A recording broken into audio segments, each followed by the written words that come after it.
Baik, mari kita bahas apa yang terjadi dengan saham TMPO sekarang. Karena, jujur saja, ini gila.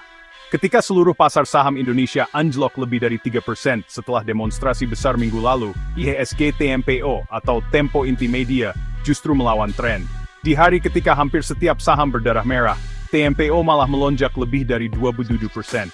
Itu bukan cuma tidak biasa, itu salah satu kenaikan terbesar di antara semua saham yang terdaftar.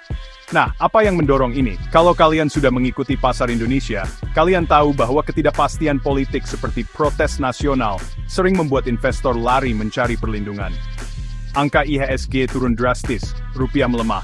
Semua orang bersiap untuk volatilitas yang lebih tinggi. Tapi TMPO berbeda. Bukan pertama kalinya gejolak politik membuat harganya melonjak. Seminggu sebelumnya TMPO naik lebih dari 100% dalam satu minggu.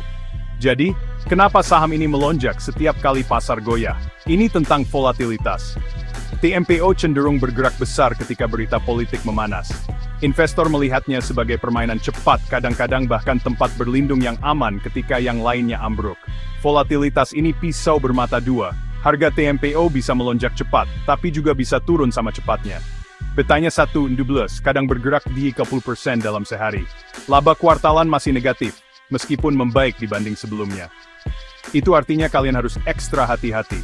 Kalau mau masuk, ingat, TMPO bukan untuk yang penakut. Ini saham yang hidup dari hiruk-pikuk politik dan kepanikan pasar.